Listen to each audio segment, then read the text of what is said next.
The great chamber of the Galactic Council stood silent as Archon Velthus presented her findings to the assembled representatives of 200 species she had spent 15 cycles researching. The ancient archives, diving into databases that most scholars considered corrupted or fictional.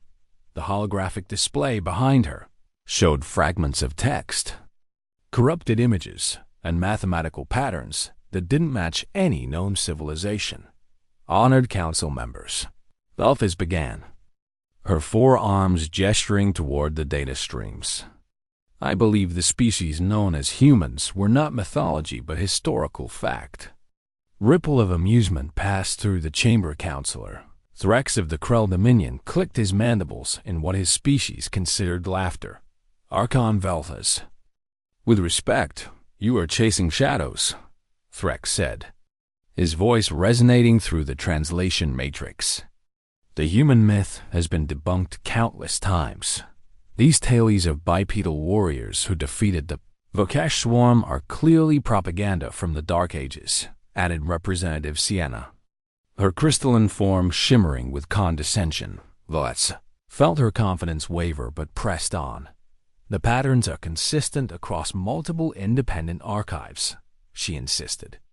3 separate species who had no contact with each other during the recorded period.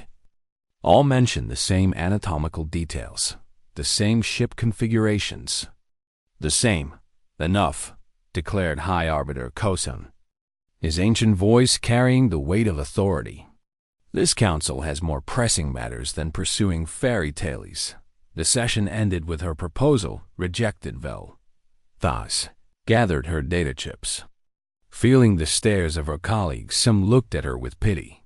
Others with barely concealed mockery. She had sacrificed her reputation for this presentation, and it had come to nothing as she walked through the crystalline corridors of the council station.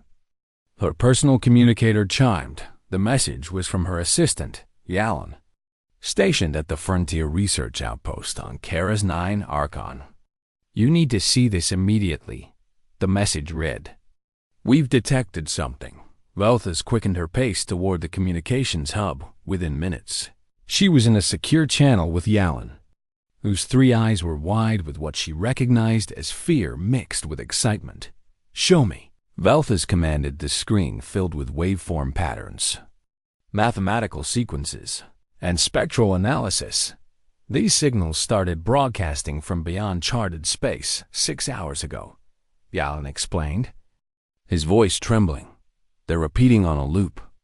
Every 47 minutes, Velthus studied the patterns, her heart's beginning to race. The mathematical structure matched the theoretical linguistic models she had found in the ancient archives, the same models that supposedly represented human communication protocols. Have you informed the council? She asked. I reported it as an unknown signal source, Yalan replied. They classified it as natural stellar phenomena and told us to continue monitoring. Did you tell them about the pattern match? Yalan's expression darkened. After your presentation today, I thought it wise to contact you first. Velthus appreciated his loyalty, but understood the risk he was taking. Can you decode it? She asked. Yalan manipulated the controls, and the computer began processing the signal through various translation algorithms. Most returned nothing but static. Then, using a reconstruction of the theoretical human language matrix from the archives, something emerged. The words appeared on the screen in bright amber text. Humanity returns, we come in peace. But we remember. The message repeated, over and over. The same 12 words cycling endlessly. This felt a chill run through her body. This is impossible, she whispered. Archon. If this is real? Yalan began. If this is real? Then everything in the archives is true, Velthus finished. The wars, the Vokesh extinction. All of it. She thought about the implications. The myths describe humans as a species of terrifying contradictions. They were said to be physically weak compared to most spacefaring races. Yet, they had developed weapons that could sterilize. Entire star systems, they were described as deeply emotional and compassionate, building monuments to fallen enemies, yet also capable of calculated brutality. That made the warlike Krell seem gentle by comparison. Most disturbing part of the legends was how humans had simply vanished after defeating the Verkesh swarm that had threatened to consume the entire galaxy. Humanity had withdrawn from known space. Some myths said they destroyed themselves in civil war, others claimed they voluntarily exiled themselves. Fearing what they might become, the Council had always treated these stories as allegories. Warnings about the dangers of unchecked military power combined with emotional instability. But now, if the signal was genuine, humanity was returning. Yalan, I need you to continue monitoring and record everything, Volfaz ordered. Don't inform the Council yet. Not until we have more data. Understood, Archon and Yalan? Increase security protocols around the outpost. You think they might be hostile? Volfaz considered the question carefully. I think we have no idea what to expect, she said. The myths paint humans as unpredictable. And if there's one thing I've learned from studying history, it's that unpredictable species are the most dangerous over the next 3 cycles. Volfaz assembled a small team of researchers who she trusted each had reason to believe the human myths might be more than stories. There was Draenor, a Xanthari commander whose species, oral traditions, spoke of humans saving their homeworld from the Verkeshes. People called them the species who weep and wage war with equal passion. There was Dr. Myra Chun, a hybrid geneticist whose very existence proved that ancient genetic databases contained human DNA samples. Someone had to have provided those samples, and there was Cal. Cal, a young programmer who had discovered that many corrupted files in the ancient archives weren't corrupted at all. They were encrypted with algorithms that predated the Council itself together. They worked in secret, analyzing the signal and preparing for what might come. The signal continued its loop. Unchanging. Humanity returns, we come in peace. But we remember. Volfaz found herself fixating on that last part. We remember. Remember what? The wars? The victories? The reasons they left? On the 10th cycle, after the first signal, Kara's 9 detected something new, massive. Spatial distortion was forming at the edge of the sector. Something was coming through dark space. Using technology that Council sensors could barely detect, the object was ship-sized. But its energy signature was unlike anything in the current galactic database. Yellen sent the data directly to Volfaz. Bypassing official channels, she analyzed it with growing certainty and dread. The signature matched theoretical models from the ARCHIVES. A human vessel was approaching Council space, and Volfaz knew that when it arrived, everything the galaxy thought it knew about history, about mythology, and about the nature of sentient life itself would change forever. She sent one encrypted message to her team. They're coming. Prepare for first contact. The ship emerged from dark space like a blade cutting through fabric. Commander Draenor watched from the bridge of the Council warship Vigilant Justice. As sensors struggled to paint a clear picture of the unknown vessel, it was smaller than he expected. Roughly the size of a heavy cruiser, but its lines were sleek and predatory in a way that made his warrior instincts trigger warning signals.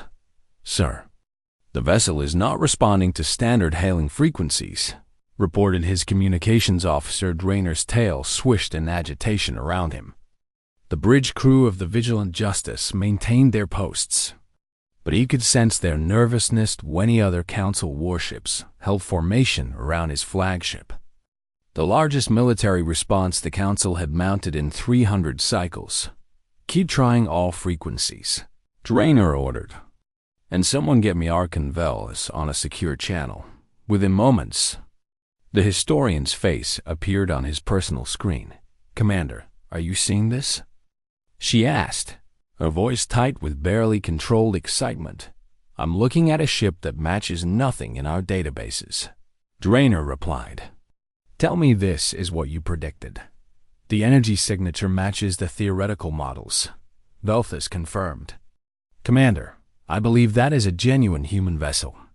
Drainer had grown up on stories about humans. His grandfather had told him tales passed down through 50 generations of Xanthari warriors. The stories spoke of the Great Salvation, when mysterious warriors had appeared from nowhere and helped the Xanthari defeat a Verkesh invasion that would have consumed their homeworld. The humans had fought with terrible efficiency, then vanished without accepting gratitude or payment. His people had built temples to honor the warriors who weep, a phrase that always confused young Xanthari until they learned the full story according to the legends.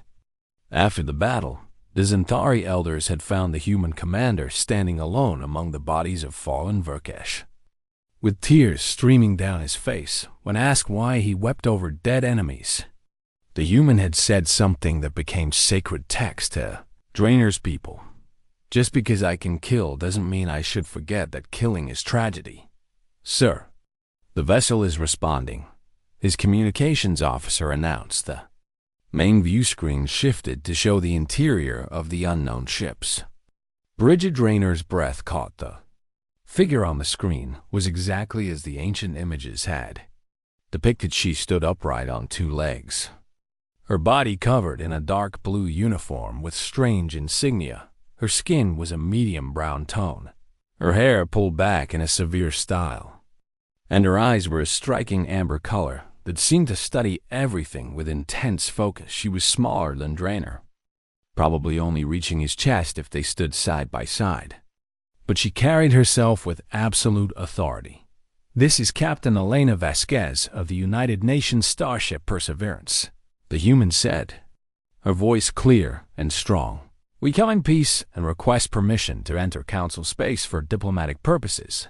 High Arbiter Cosimo split screen, his expression unreadable.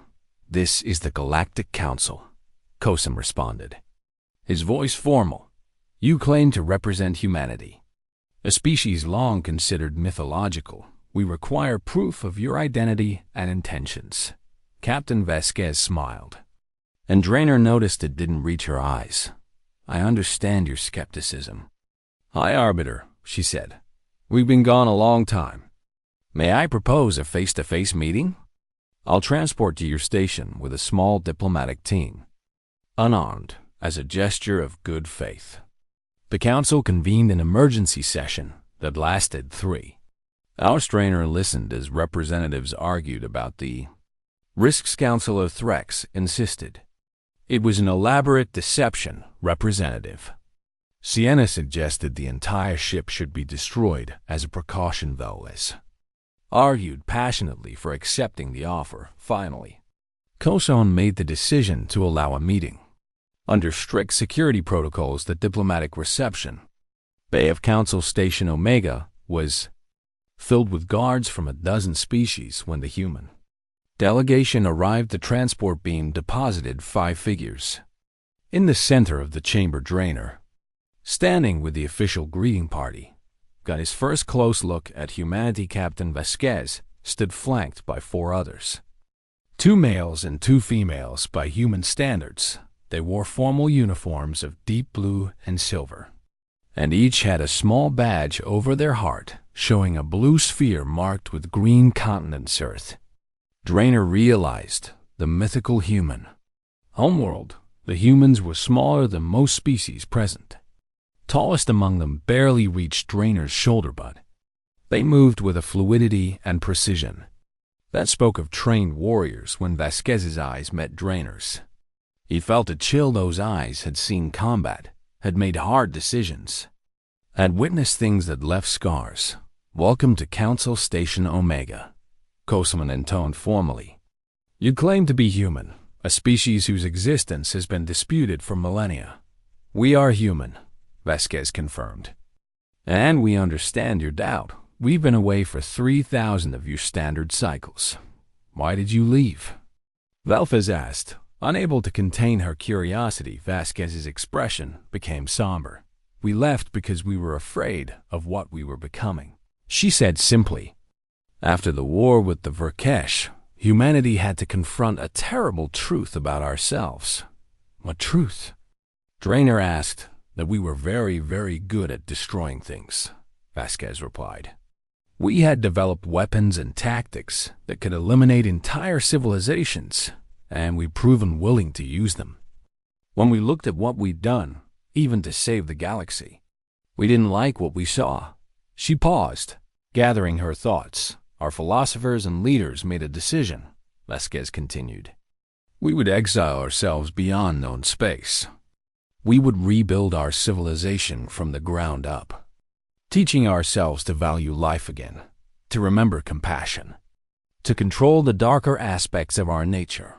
And now you return, Cosin said. Why? Because 3,000 years is long enough, Vasquez answered. We've learned what we needed to learn.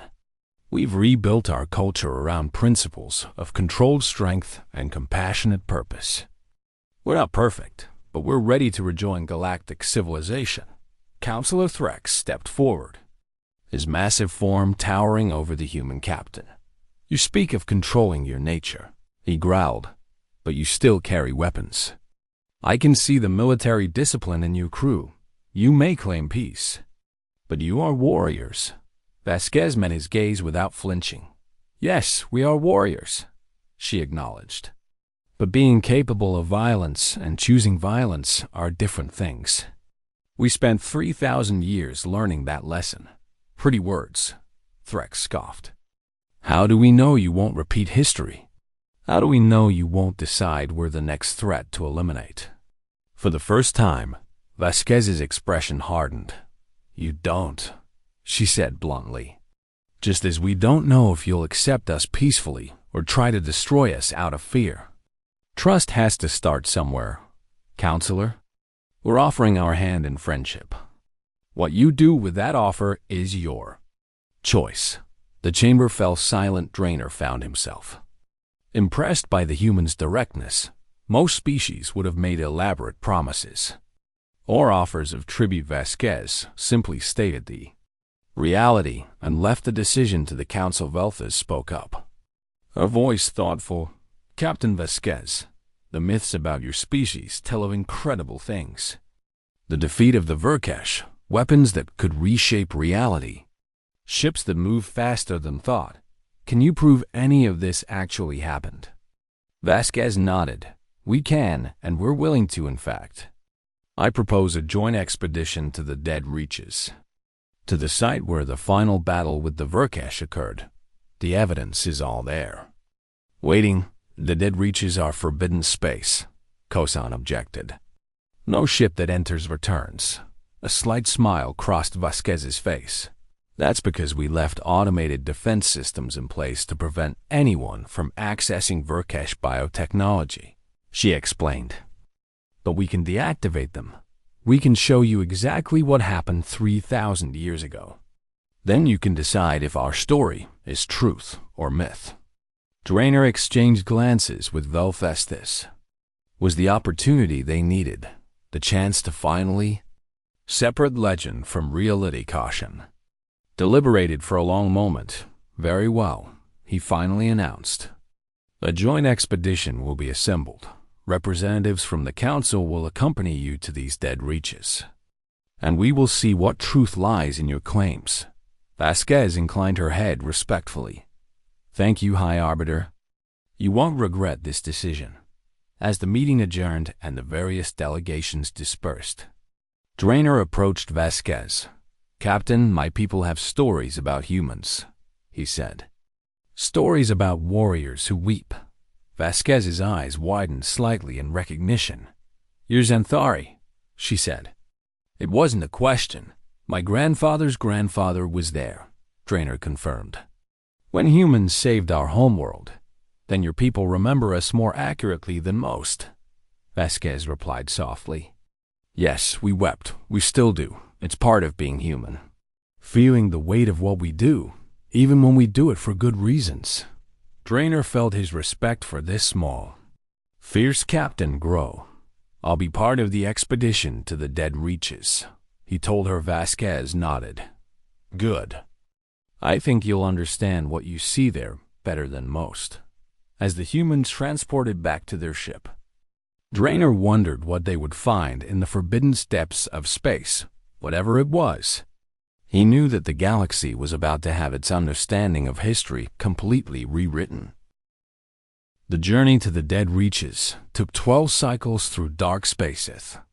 Expedition consisted of the UNSS Perseverance and 3 council vessels, carrying representatives from 15 different species. Drainer commanded the council flotilla from the Vigilant Justice, while Velthes worked from a research station they'd set up aboard his ship.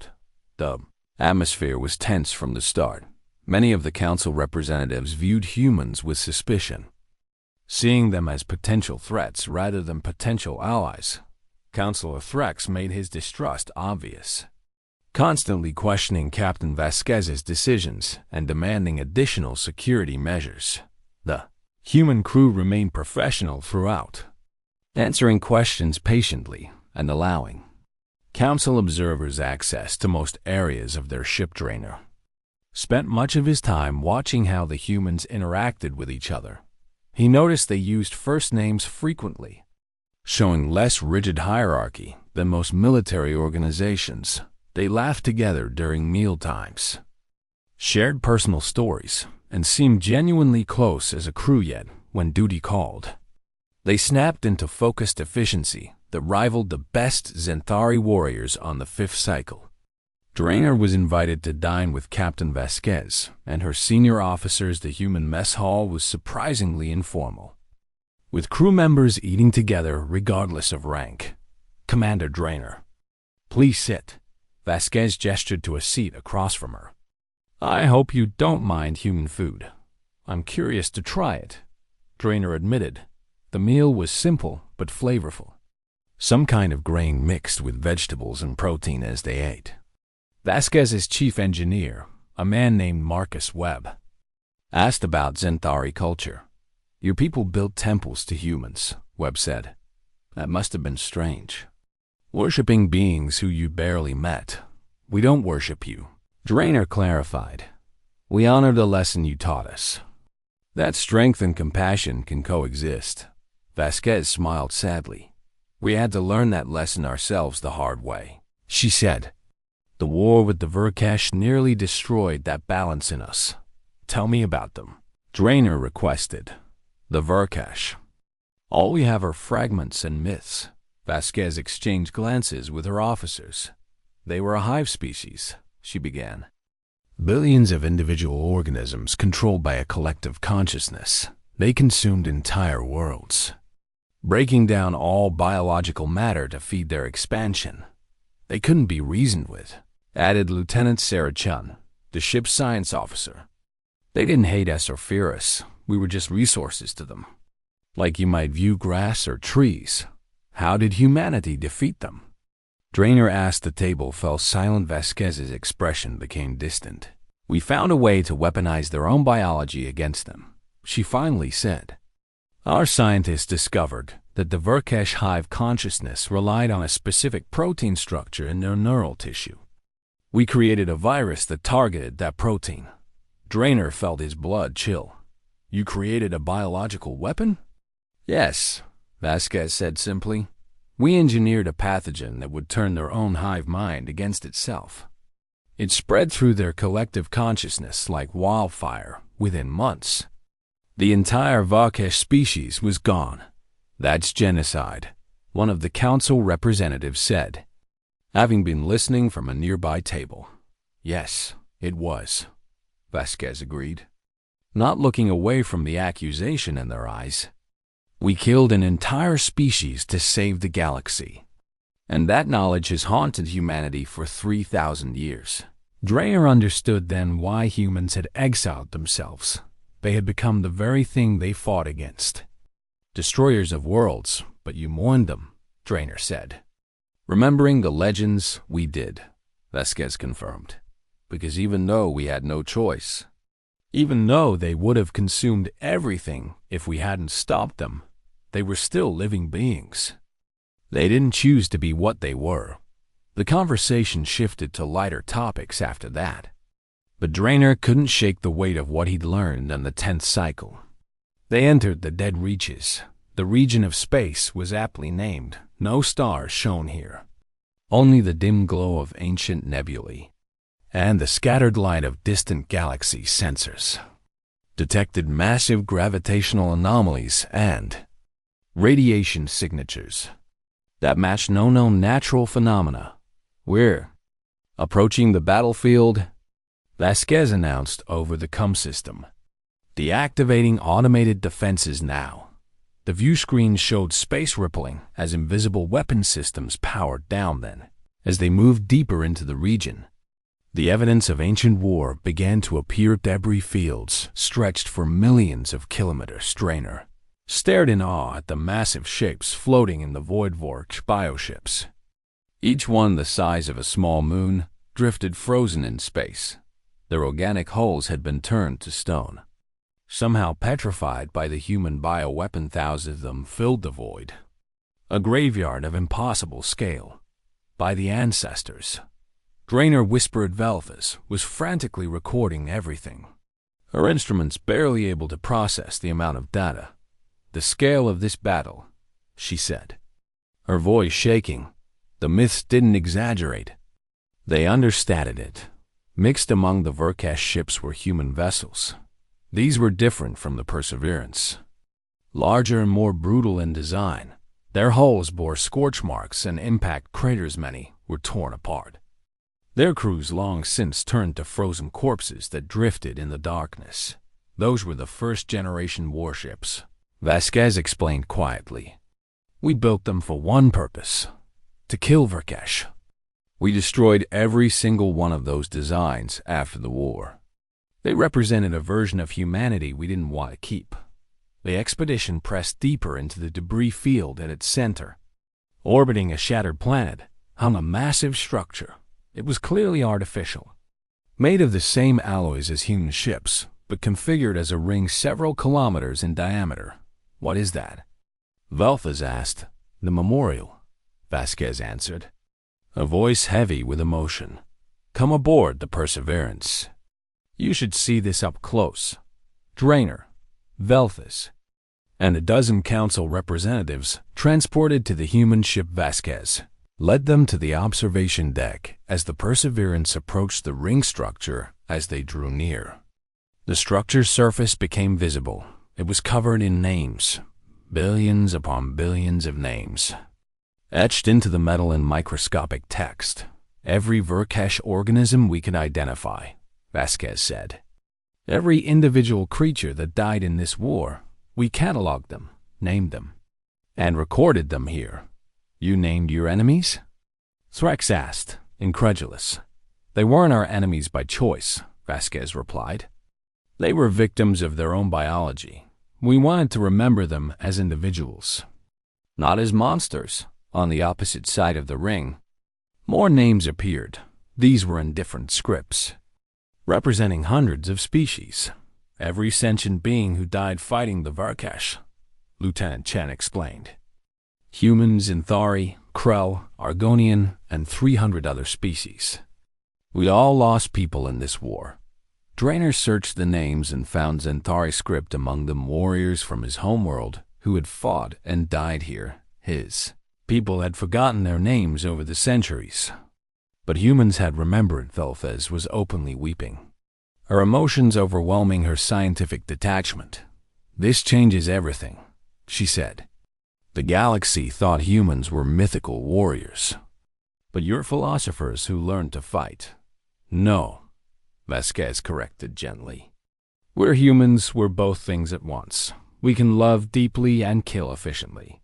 We can create beauty and engineer destruction. That's the truth the myths never captured. We're not one thing or another. We're everything, all at once." Threx moved to the viewport, staring at the memorial. "You really did leave because you were afraid of yourselves," he said, his voice thoughtful. "Yes," Vasquez confirmed. "We had proven we could destroy anything that threatened us, but we hadn't proven we could build something worth saving. So we left to learn how. The expedition spent 3 more cycles documenting the battlefield. Every piece of evidence supported the human claims. Biotechnology, the weapon signatures, the sheer scale of devastation. It was all real on the final cycle before departure. Drainer stood with Vasquez on the Perseverance's observation deck. "Your people's legends were true," he told her. "Humans do weep for their enemies. Some things transcend species," Vasquez replied. "Grief, compassion, the weight of necessary violence. These are things any sentient being can understand. What will humanity do now?" Drainer asked, "Now that you've returned?" Vasquez looked down at the memorial ring. "Its billions of names catching the faint light. We'll try to be better than we were," she said. "We'll offer our strength to those who need it, our knowledge to those who seek it, and our friendship to those who'll accept it. But we won't force ourselves on anyone. And if the galaxy rejects you, then we'll leave again," Vasquez said simply. "We didn't return out of need. We returned because we wanted to give the galaxy a choice, to show that humans can be trusted allies. But if that trust isn't possible, we understand." Drainer respected that answer as the expedition prepared to return to Council space. He knew that the debate about humanity would intensify. The evidence was irrefutable. Now humans existed. They were powerful. And they were returning to galactic civilization. How the galaxy responded would determine the future for all species. But as Drainer looked at the memorial ring one last time, he felt hope, a species that remembered its enemies with such care, that mourned even as it killed, that chose exile over corruption. Such a species might be exactly what the galaxy needed, or they might be its greatest challenge yet. Time. The return of the expedition to Council space triggered a galaxy-wide crisis. News of humanity's existence spread through every corner of known civilization within Daysvelthus found herself famous overnight. Transformed from a ridiculed academic into the person who had proven the greatest myth in galactic history was real. She gave countless interviews, showed her documentation, and testified before the full council assembly. The evidence was overwhelming and irrefutable. The council convened an emergency grand session, with every member species sending their highest representatives. The debates that followed were passionate, fierce, and sometimes violent. Some species, like the Zentauri, welcomed humanity with open arms. They saw humans as potential allies and teachers, beings who had mastered the balance between strength and wisdom. The Argonians, a peaceful species that valued philosophy and art, were fascinated by humanity's choice of voluntary exile. They saw it as the ultimate act of self-awareness and growth, but other species reacted with fear and hostility. The Krell Dominion, led by Councillor Threx and his military faction, viewed humans as a direct challenge to their position as the galaxy's premier warrior culture for centuries. The Krell had prided themselves on their martial prowess. Their fleet was the largest in Council space, their soldiers the most feared now. Humanity's history suggested there existed warriors who made the Krell look weak by comparison. "We cannot allow these humans to simply integrate into our civilization," Threx argued before the council. "They possess weapons technology that could upset the balance of power. They have proven capable of genocidal warfare, and they admit to being capable of extreme violence. They also showed restraint and wisdom," countered Elder Sarthan of the Zentauri. "They chose exile over domination. They mourned their enemies. They seek only peaceful integration. Or so they claim," Threx shot back. "How do we know this isn't a trick? A way to infiltrate our society before striking?" The debates raged for weeks. Meanwhile, the human fleet had moved to the border of Council space and stopped Admiral James Chun, commander of the human expeditionary force, made it clear in communications that humanity would not cross into Council territory without explicit permission. Fleet consisted of 300 ships of various sizes, not a massive force by galactic standards, but sensor analysis of their weapon systems and defensive capabilities suggested each human ship could fight on par with 10.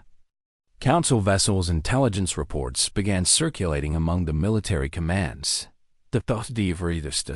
Humans hadn't been idle during their 3,000-year exile. They had continued advancing their technology, refining their tactics, and building a culture around controlled. Strength Rainer found himself caught in the middle of the controversy. His testimony about what he'd seen in the dead reaches carried weight among the council military commanders, but when he spoke favorably about humanity, he faced accusations of being compromised or naive. "You're letting sentiment cloud your judgment," Threx told him during a private meeting. "Your species' ancient debt to humans is making you blind to the current threat." "I'm not blind," Draenor replied calmly. "I've studied their capabilities. I've spoken with their commanders. I understand exactly what humans are capable of. And that's precisely why I believe we should accept them as allies rather than make them enemies." "You think we couldn't defeat them?" "I think the cost of trying would destroy both civilizations," Draenor said. "The Varkesh were far more numerous and powerful than us, and humans eliminated them completely. Do you really want to test whether they've forgotten how?" Threx's expression hardened. Perhaps a test is exactly what we need. Draenor felt alarm bells ringing in his mind. "What are you planning, Counselor?" "Nothing that concerns you, Commander," Threx replied. Dismissing him, Draenor immediately began investigating. Used his connections in the Zentari intelligence service and reached out to contacts in other species military branches. What he discovered horrified him. Threx and a coalition of Krell hardliners were planning a false flag operation they intended to provoke the human fleet into what would appear to be an unprovoked attack. Giving the Council justification to declare war, the plan was elaborate and ruthless. Krell warships would attack human vessels while broadcasting fake distress signals claiming the humans had fired first. In the confusion, they believed they could eliminate the human fleet and claim self-defense. Draenor compiled his evidence and attempted to present it to the Council. He was arrested before he could reach the chamber. "Commander Draenor, you are charged with sedition and conspiracy," the arresting officers told him. "You've been compromised by human influence." They held him in a detention facility on the Council station. Cut off from communications, he had no way to warn anyone about what was coming aboard the UNSS Perseverance. Captain Vasquez was growing concerned. Admiral Chun had called a meeting of all ship commanders. "The Council is taking too long with their decision," Chun said, his weathered face showing the strain of waiting. "Intelligence suggests there are factions working against us. Should we withdraw?" asked Captain Rodriguez of the UNSS Defiant. "That might be interpreted as weakness or guilt." Vasquez countered, "We came here in good faith. Leaving now would undermine everything we're trying to accomplish. But staying makes us sitting targets," said Commander Park of the UNSS Resilience. Jen nodded grimly. "I'm aware of the risk, but humanity made a choice 3,000 years ago to be better than our worst instincts. We're going to trust that choice now. We maintain position, we remain peaceful, and we hope the Council makes the right decision. And if they don't?" Vasquez asked quietly. Chen met her eyes. "Then we defend ourselves with minimum necessary force and withdraw. We will not, under any circumstances, strike first or use excessive retaliation. Is that understood?" All the commanders acknowledged the order on the Council station. Velthas was frantically trying to determine what had happened to Draenor. Official story was that he'd been arrested for treason, but she knew the Zentari commander well enough to know that was impossible. She used her new celebrity status to gain access to restricted areas, claiming she needed to verify certain historical records. What she found in the intelligence databases confirmed her worst fears. The Krell were planning an attack. She tried to send a warning to the human fleet, but all outgoing communications to that sector were being blocked in desperation. She contacted the Zentari embassy. "I need to speak with Elder Sar, then immediately," she told the aide. "It's a matter of preventing war, within an hour." She was in the Elder's private chambers, explaining everything. Zuthan listened carefully, his aged features growing more troubled with each revelation. "This is madness," he said when she finished. "Threx knows such a conflict would devastate the galaxy. He believes the Krell can win," Velthus said. "He thinks human technology is exaggerated, that they're bluffing about their capabilities." "He's wrong," Sarthan stated flatly.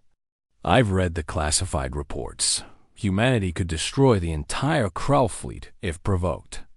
They won't because they'll show restraint. But they could. Then we need to stop this," Velthus urged. "The attack is already in motion," Sarthan said heavily. Thrax moved up his timeline when he learned Draenor was investigating. "Our only hope now is to minimize the damage and pray humans respond as you believe they will." At the border of Council space, the trap was sprung. 6 Krell warships approached the human fleet under the guise of conducting routine patrols without warning. They opened fire on 3 human vessels. The UNSS Endeavor, a science vessel with minimal armament, was destroyed in the first volley. The UNSS Pioneer and UNS Horizon were heavily damaged, their shields barely holding. Hundreds of human crew members died in the initial attack. The Krell ships immediately began broadcasting distress signals, claiming they were under assault, but they had made a critical error. They assumed human communications were similar to Council technology. They didn't know that every human ship was equipped with quantum encrypted backup recorders that captured everything within seconds. The human fleet had irrefutable proof of who had fired. First Admiral Chun watched the tactical display as damage reports flooded in. His hands clenched into fists as the casualty numbers climbed. 300 dead, 500 wounded. One ship, completely destroyed. His officers looked to him for orders. The entire human fleet was now at battle stations, weapons hot, ready to unleash hell. "Sir, we have target locks on all Krell vessels," his tactical officer reported. "We can eliminate them in under 20 seconds. Chun stared at the display. Every instinct, every training drill, every tactical doctrine told him to strike back with overwhelming force. The Krell had killed his people. They had violated every principle of honorable warfare. They deserved destruction, but humanity had spent 3,000 years learning to be better than their instincts. "Negative," Chun ordered, his voice steady despite the fury burning in his chest. "All ships, precision targeting only. Disable their weapons and engines, but preserve their life support and hull integrity." "Sir?" his tactical officer questioned, clearly confused. "You heard me," Chun said. "We're not here to prove we can kill. We're here to prove we can choose not to." The human fleet responded with surgical precision advanced targeting systems, refined over 3 mil. The aftermath of the Krell attack rippled through the galaxy like a shockwave within hours of Admiral Chun's broadcast. The political landscape of the Galactic Council shifted dramatically. Species that had been uncertain about humanity now saw them as victims of an unprovoked assault. More importantly, they saw how humans had responded to that assault with restraint and precision rather than rage. The Krell Dominion fractured as moderates within their government moved swiftly to distance themselves from Threx's conspiracy. High Counselor Vexinar, a moderate Krell leader who had opposed Threx's aggressive stance, took control and immediately issued a public apology. "The actions of Counselor Threx and his co-conspirators do not represent the Krell people," Vexinar announced before the full council. "We extend our deepest regrets to humanity for this unprovoked attack.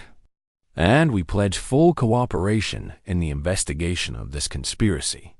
But the apology, while necessary, wasn't enough to calm the crisis. The galaxy now faced a fundamental question. What would humanity do next?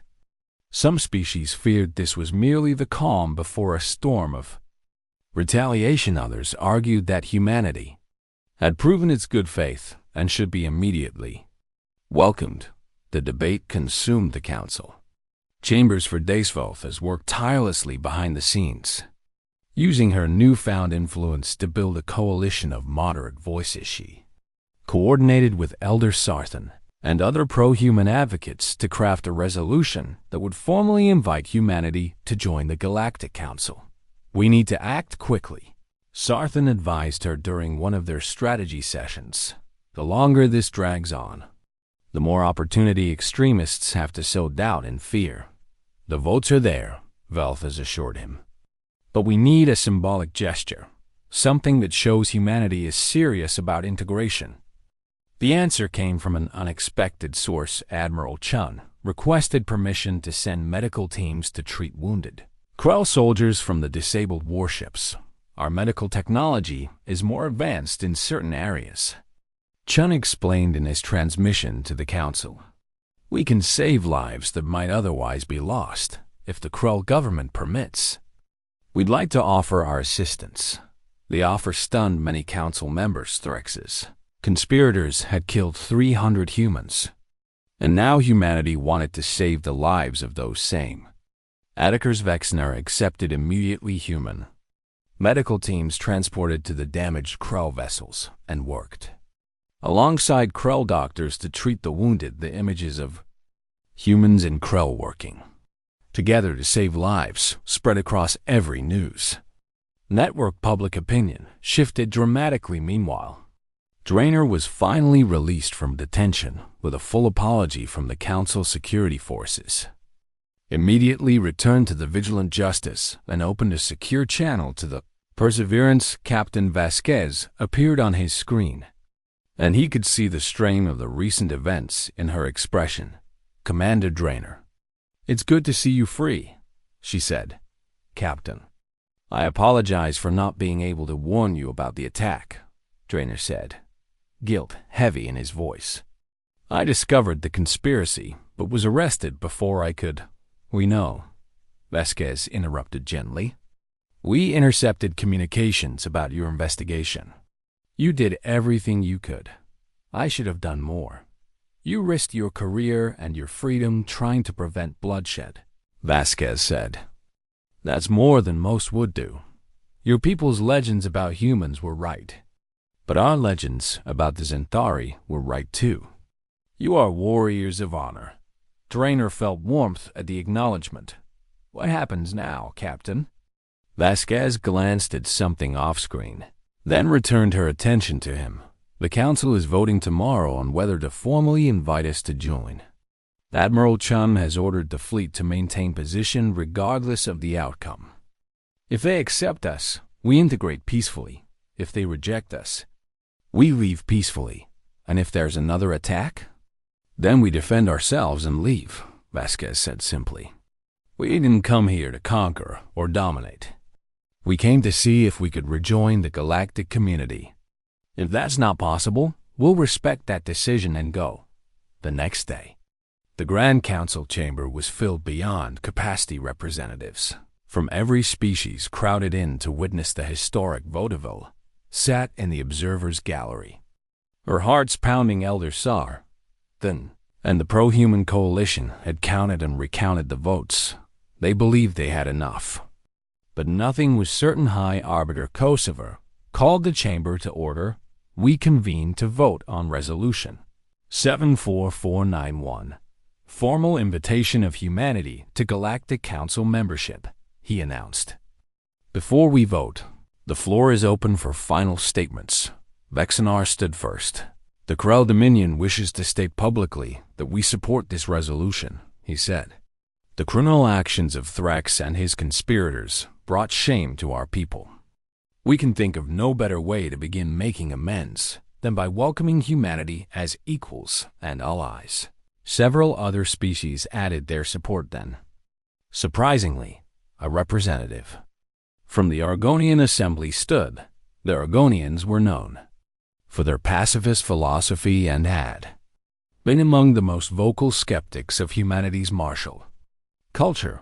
We have studied the human response to the recent attack extensively, the Argonian delegates said in their musical voice. We were concerned that a species capable of such violence might use it reflexively. Instead, we witnessed something that validates our own philosophy, that true strength is found in choosing peace, even when violence would be easier. Humanity has proven that power and wisdom need not be enemies. They have shown that beings can be strong enough to be gentle. We support their admission to this council. The statement from the Argonians swayed several undecided delegates when the vote was finally called.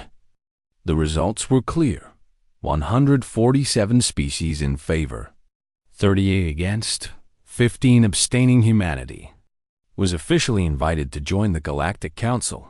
The chamber erupted in a mixture of celebration and concerned murmuring caution. ACTIVATE decommunication. Linked to Admiral Chun's flagship, Admiral Chun. On behalf of the Galactic Council, I formally extend an invitation for humanity to join our civilization as full and equal members, Kosin announced. We recognize your species' right to exist, to participate in galactic governance, and to maintain your sovereignty while contributing to the common good. Chun's image appeared on the massive view screens. Throughout the chamber for a moment, his controlled composure slipped, and something like relief crossed his face. High Arbiter, on behalf of humanity, I accept your invitation with gratitude and humility, he replied. We pledge to honor the principles of the Council, to contribute our knowledge and strength to the common defense, and to work alongside all species toward a better future.